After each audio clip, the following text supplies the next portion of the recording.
2023. San Luis de la Reina, San Miguel, El Salvador.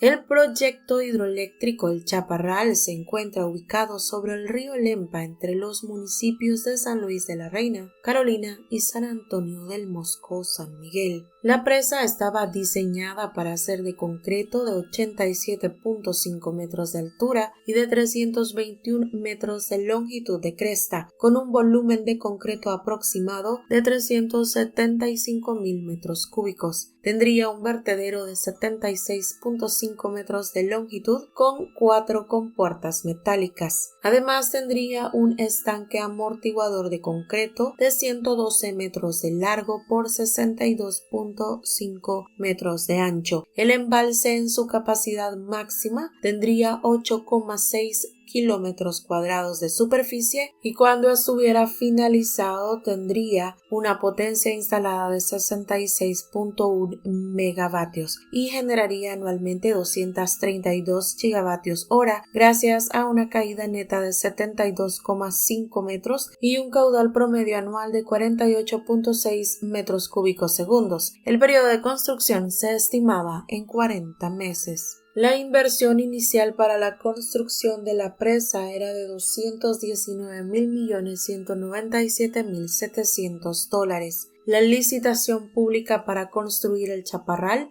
fue ganada por el consorcio italiano Astaldi, ante lo cual la Comisión Ejecutiva Hidroeléctrica del Río Lempa, mejor conocida como CEL, tendría que aportar 56 millones con recursos propios. El contrato que se le dio a Astaldi era bajo la modalidad llave en mano, es decir, que el monto no cambiaría. En el contrato se estipulaba también que la obra debería ser entregada en el año 2013. Se esperaba que la obra produjera 66 megavatios adicionales al sistema, lo cual aumentaría en un 13% la generación hidroeléctrica para el territorio nacional. Es así como el 30 de septiembre del año 2008, el entonces presidente Elías Antonio Saca coloca la primera piedra en el proyecto, dando así banderillazo de salida para la construcción del mismo. Se llega el año 2009, en el cual finalizaría la gestión de Tony Saca e iniciaría el periodo de Mauricio Funes. En junio del 2010 surgieron los primeros obstáculos que comenzaron a retrasar la obra.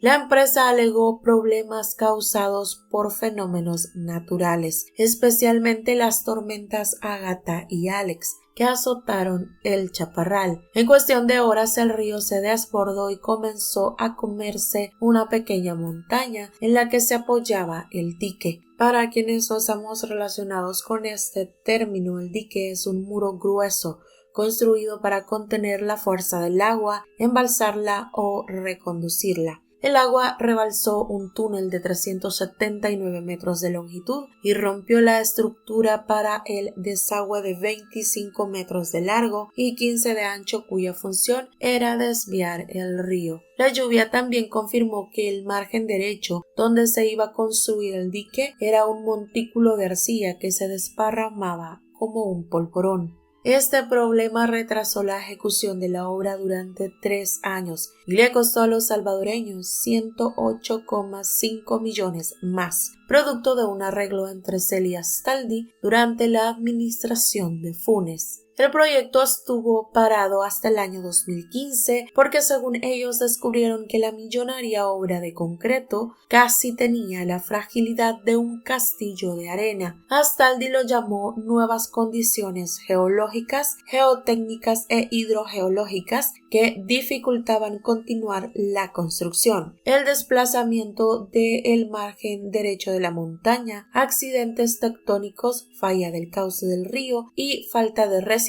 del estribo derecho costaría a los salvadoreños 52,3 millones de dólares más. Esto era lo que solicitaban los italianos para superar esos problemas y continuar la obra. La supervisión de Sell, en cambio, nunca creyó que la montaña se estaba moviendo y recriminó negligencia de la constructora. En el diseño básico se establecía la necesidad de colocar en los taludes de excavación para la presa anclajes pasivos, con el fin de prevenir deformaciones o relajaciones de la roca. Estas consideraciones no habían sido tenidas en cuenta por Astaldi. Desde el comienzo de la obra se había venido excavando el estribo derecho de forma desordenada y sin ningún patrón de soporte sistemático. Un mes antes de que las tormentas Agatha y Alex se desparramaran sobre el río Torola en abril del año 2010, la constructora no había presentado memorándum del diseño sobre los análisis de estabilidad de los taludes temporales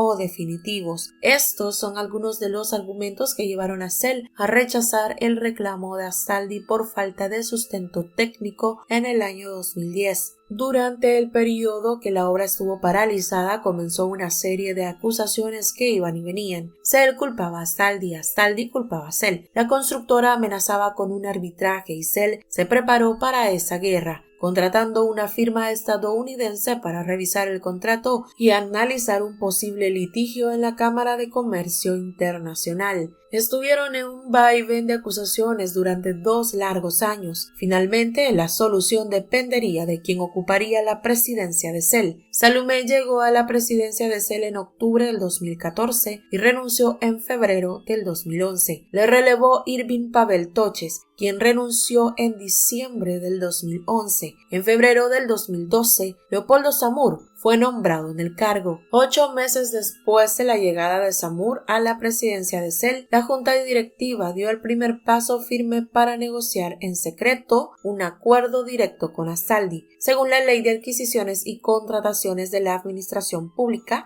un acuerdo directo consiste en que las partes contratantes solucionan sus diferencias sin otra intervención más que la de ellas mismas. El 9 de junio del año 2012, el acuerdo ya estaba preparado. Antes de seguir, quiero aclararles que la Junta Directiva de Sell autorizó un convenio de confidencialidad para tratar las diferencias y controversias surgidas en la construcción de la presa El Chaparral. Un ejecutivo de Sell contó que se logró documentar técnicamente el pago de 85 millones para las obras realizadas, es decir, que se canceló para evitar un arbitraje internacional, pero sin establecer de quién era la responsabilidad de que la obra se construyera en un sitio inadecuado.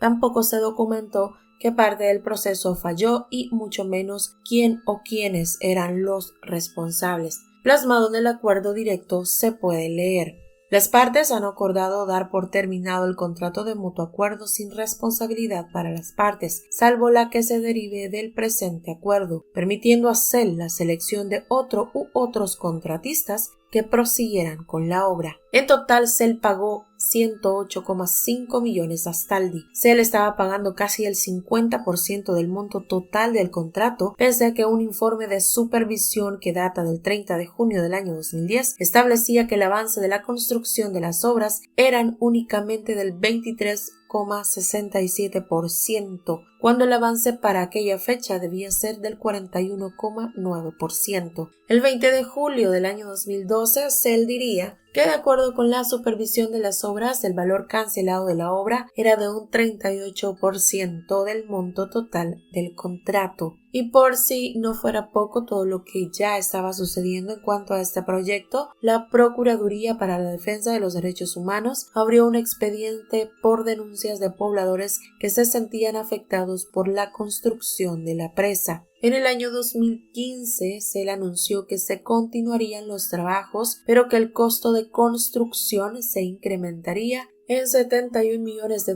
por encima del presupuesto inicial. Un año antes, precisamente en el año 2014, a raíz de todas las demandas por irregularidades alrededor del caso Chaparral, se inició una investigación por parte de la Fiscalía, en aquel momento dirigida por el fiscal Luis Martínez. Pero como muchos de los casos del ex fiscal, esta demanda tampoco prosperó, hasta que en el año 2016 toma el cargo como fiscal general Douglas Meléndez. Él aseguraría que había sacado del archivo la investigación por supuestas irregularidades en la construcción de la presa El Chaparral, pues esta había sido engavetada por la administración de Luis Martínez. Por cierto, si aún no han visto el caso del exfiscal Luis Martínez, en la descripción les dejaré el link para que vayan a verlo.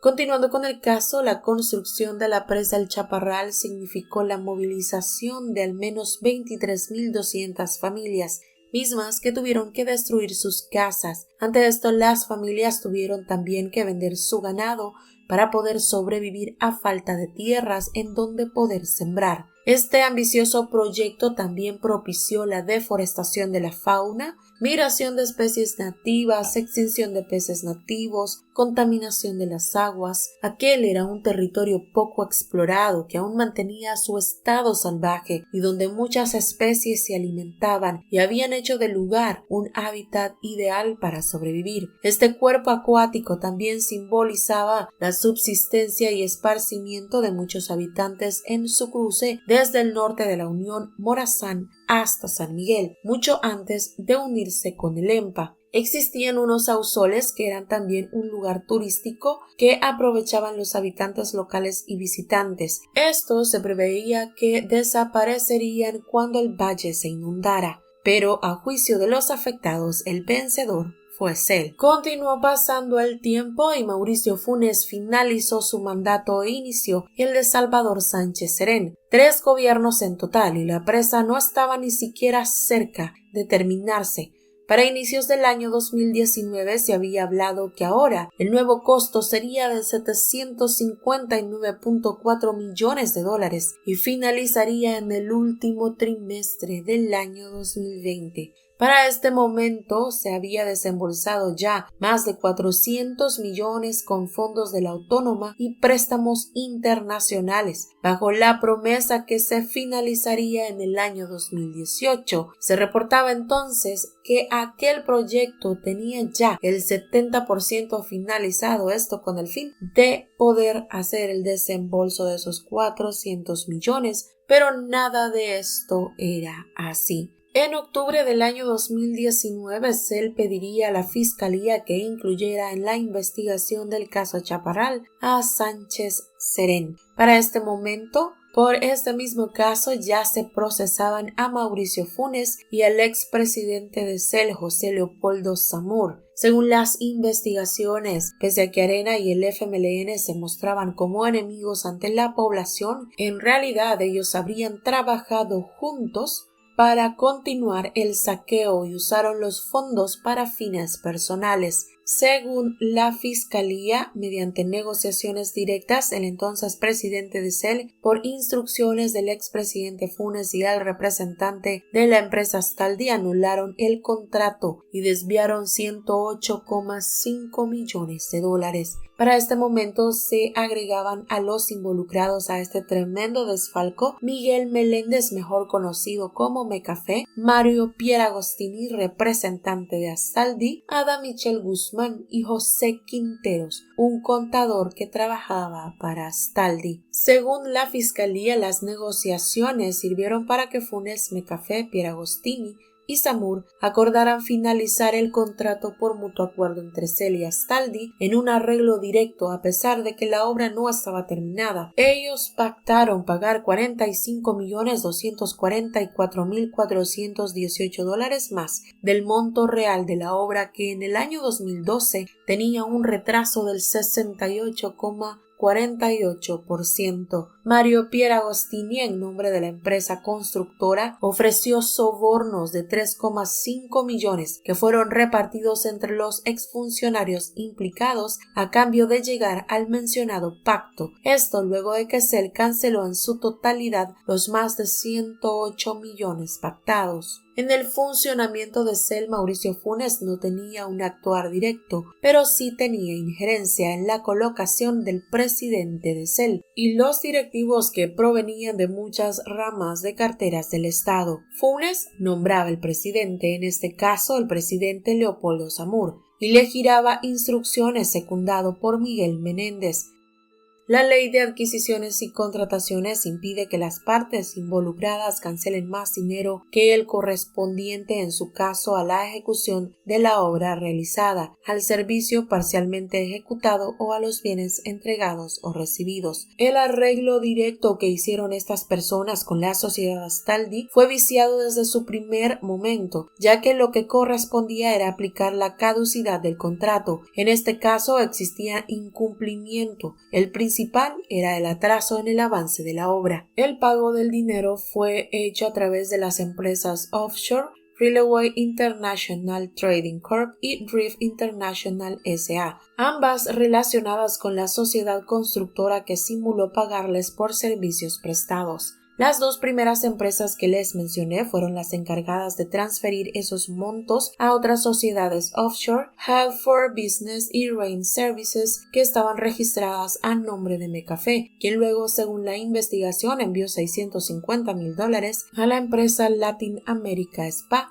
propiedad del expresidente Funes y la cual era dirigida por su amante Michelle Guzmán. O sea que parte del dinero se utilizó para construir el spa de la Michi. Los más de $600,000 que presuntamente recibió la empresa de Funes fueron utilizados para construir la sociedad y comprar 2 terrenos para su funcionamiento, uno en la colonia Maquilishuat, San Salvador, y el otro en Santa Elena, Antiguo Cuscatlán. Una vez recibido el dinero en Astaldi, ellos empezaron a derivar hacia Panamá. De Panamá se pasó cierta parte a Latin America SPA y se creó una red de franquicia de sociedades. Eran 3 Latin America SPAs, una en El Salvador, otra con sede en Panamá y otra con sede en Suiza. Otra operación que terminó beneficiando a Michi fue la que se hizo vía una sociedad salvadoreña con cuenta en Panamá que le transfirió $74,940 para pagarle una constructora en concepto de remodelación de la casa en la que ella residía en Sierra Santa Elena.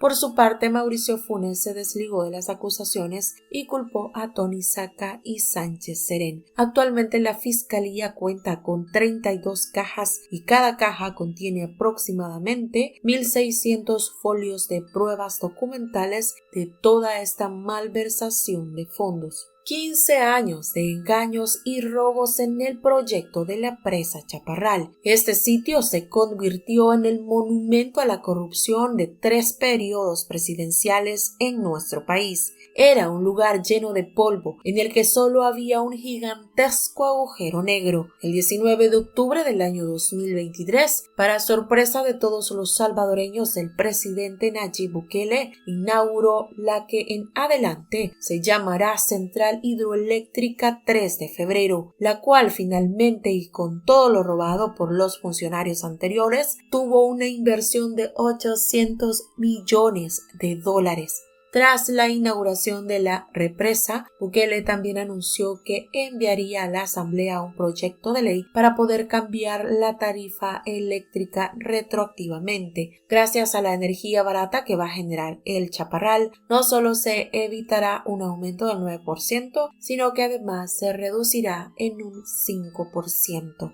En cuanto a los acusados por este caso, el expresidente Elías Antonio Saca ya cumple una condena de 10 años de cárcel por corrupción en el penal de Mariona. En el caso de Ada Michelle Guzmán, Mauricio Funes y Sánchez Serén, los 3 se encuentran prófugos en el vecino país de Nicaragua. En cuanto a Miguel Menéndez, expresidente de CIFCO, se encuentra guardando prisión en el sector 9 del penal de Mariona, cumpliendo ya una pena de 8 años por lavado de dinero y a la espera de su juicio por el caso del Chaparral. José Leopoldo Zamur, expresidente de CEL, se encuentra prófugo de la justicia desde el año 2019. Efraín Quinteros y Mario Federico Peragostini, representantes de la empresa Astaldi, también se encuentran prófugos hasta el día de hoy. Todos están siendo procesados por lavado de dinero cohecho activo, peculado y agrupaciones ilícitas. En el año 2020, una corte de El Salvador ordenó el embargo preventivo de todos los bienes de la empresa italiana Astaldi por más de $227 millones.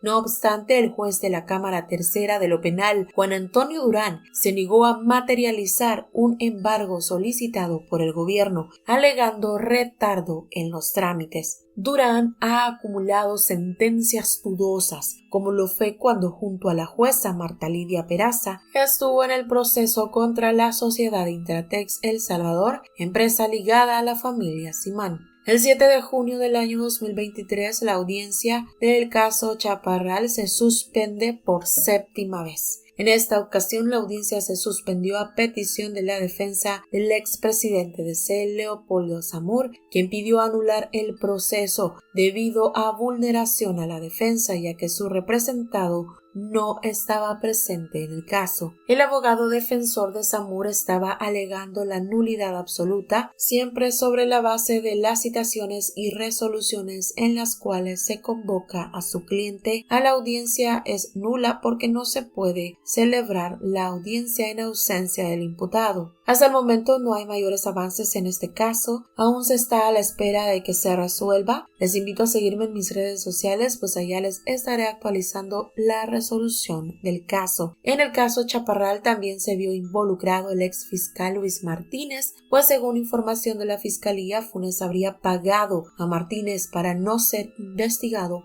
por el caso Chaparral. El expresidente le pagaba a Martínez lujos e incluso $20,000 mensuales. Martínez actualmente se encuentra bajo arresto domiciliario tras cumplir una condena relacionada a otro caso. Actualmente se encuentra a la espera de su juicio por otras acusaciones que pesan sobre él, incluyendo el caso de corrupción relacionado a Mauricio Funes. Finalizamos el caso de este día. Comentarles a los que son nuevos en este canal, tenemos los casos de Mauricio Funes, ex fiscal Martínez, Mecafé, entre otros casos bastante interesantes. Así es que si eres nuevo en el canal, te invito a suscribirte, activar la campanita, regalarme tu valioso like. Gracias por tu fiel compañía. Nos vemos en una próxima edición.